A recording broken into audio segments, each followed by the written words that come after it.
Oi, pessoal! Bem-vindos a mais um episódio do Mergulhando na Reforma Íntima. Eu sou a Carolina e hoje a gente vai falar de um tema que, olha, mexe fundo: liderança, humanização e reforma íntima no movimento espírita. E para começar, Felipe, deixa eu te perguntar: você já imaginou ser convocado em espírito durante o sono para receber uma advertência sobre sua própria necessidade de transformação? Porque foi exatamente isso que aconteceu com mais de 1.000 trabalhadores espíritas na virada do milênio, num evento espiritual narrado pela autora, a irmã Sidufo. Pois é, Carol, essa história é impressionante. E não é só uma metáfora, não, viu? Segundo o relato, esses líderes foram levados em desdobramento espiritual ao Hospital Esperança para receber um recado direto, sem rodeios, sobre o que realmente precisa mudar. E o mais curioso é que, em vez de celebração, o clima era de alerta, de convite à autocrítica. Hoje a gente vai mergulhar nesse episódio do Conclave de Líderes e tentar entender o que esse espelho incômodo tem a dizer para todos nós, não só para quem está na liderança formal. Exatamente. E olha, se você já se pegou pensando como é que eu mudo de verdade, fica com a gente, porque esse episódio é para quem sente que teoria e prática nem sempre andam juntas. Vamos juntos? Então, para situar quem está ouvindo, esse conclave aconteceu na última semana do segundo milênio. Mais de 1.000 formadores de opinião do movimento espírita foram levados em espírito ao Hospital Esperança. E não foi uma coisa improvisada, não. Eles foram preparados por 3 dias para conseguir manter a lucidez nesse estado de emancipação espiritual. Isso já mostra o quanto o evento era importante e delicado, né?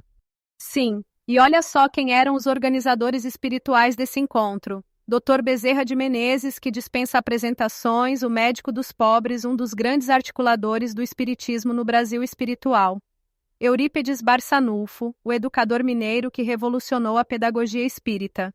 Professor Cícero Pereira, que foi o porta-voz da mensagem principal.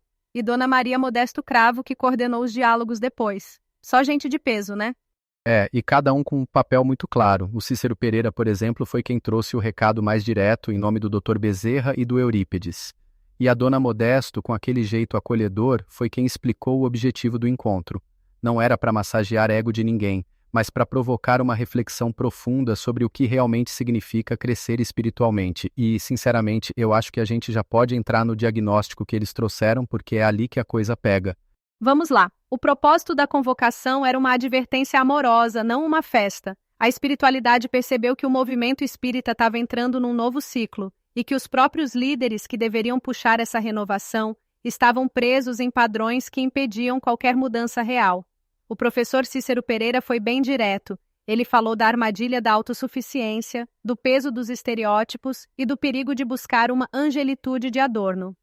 Essa expressão, angelitude de Adorno, é ótima, né? Porque é aquela coisa de parecer evoluído, mas só na aparência. E aí o que acontece? Muita gente desiste da melhoria íntima porque acha que tem que virar anjo do dia para a noite. Isso gera um peso, né? Um martírio, e cria ilusões sobre o que espera a gente depois da morte. E no fundo é uma fachada. O resultado é exclusão, desânimo e uma autocobrança que paralisa.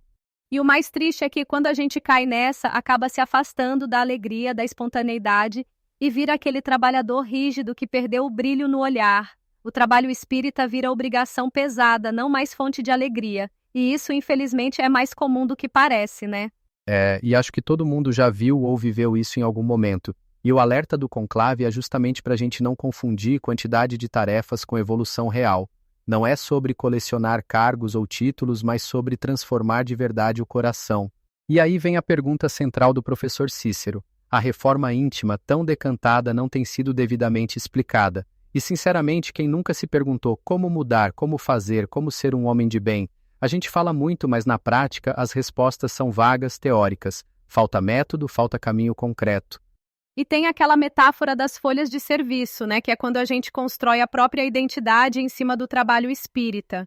O trabalhador que se define pelos anos de casa, o estudioso que se vê pelo conhecimento, o médium que só se enxerga pela mediunidade. E aí, quando a gente se apega demais a isso, perde a leveza, a alegria e vira um estereótipo de rigidez. É a tal doença da autossuficiência espiritual.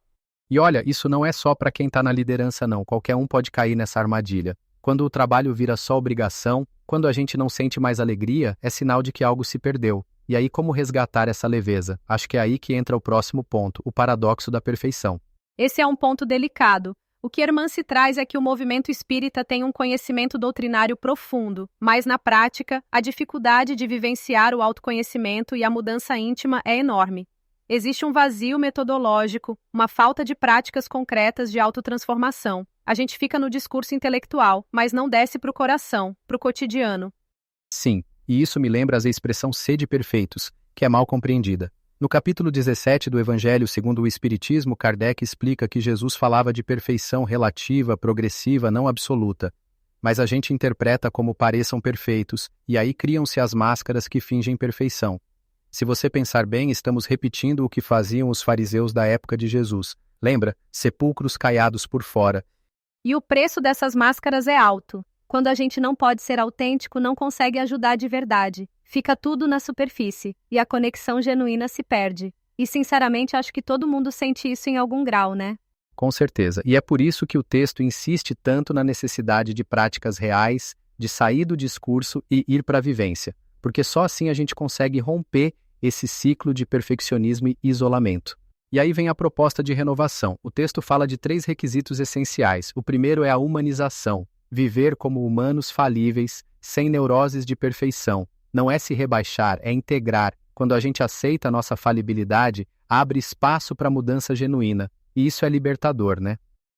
E o segundo ponto é transformar o conhecimento em vivência. O tal programa de moralização dos conceitos. Não adianta só saber o que é humildade, por exemplo. Tem que praticar, observar quando o orgulho aparece, perceber as sensações, os pensamentos e buscar transformar isso no dia a dia. É um trabalho de formiguinha, mas é o que faz diferença.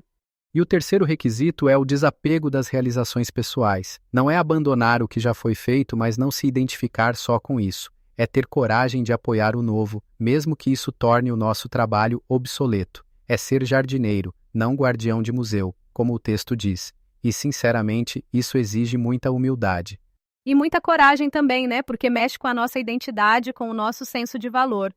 Mas é esse movimento que permite a renovação real, tanto individual quanto coletiva. E aí o texto faz um convite que eu acho lindo, um chamado amoroso. Todos nós estamos nesse processo tentando melhorar, mas muitas vezes sem saber como. E a vulnerabilidade vira força. Quando a gente compartilha as lutas reais, não só as vitórias, cria pontes verdadeiras. E isso vale para todo mundo, não só para quem está na liderança. Estabelecer metas concretas para a transformação interior, como praticar humildade, gratidão, paciência, e acompanhar esse progresso num diário de bordo, por exemplo, pode ser um caminho. Registrar aprendizados, desafios, conquistas. Não para se exibir, mas para se conhecer de verdade e crescer com honestidade.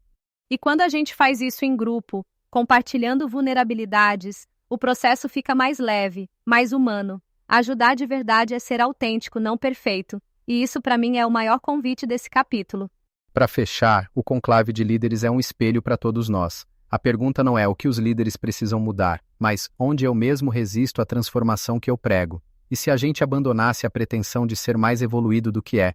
E se criássemos espaços seguros para a vulnerabilidade transformadora? E se, em vez de fingir ter respostas, buscássemos juntos os caminhos?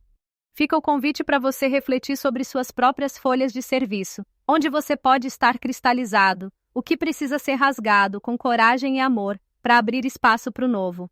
A reforma íntima sem martírio começa quando a gente se reconhece como aprendiz, não como modelo acabado. E é nesse espírito que a gente encerra o episódio de hoje. Carol, foi um prazer dividir esse mergulho contigo. E para quem nos ouviu até aqui, nosso muito obrigado. Semana que vem tem mais e a gente espera você para continuar essa jornada de autoconhecimento e transformação. Obrigada, Felipe. Obrigada a todos. Se cuidem, reflitam e até o próximo episódio do Mergulhando na Reforma Íntima. Tchau, gente. Tchau, pessoal. Até a próxima.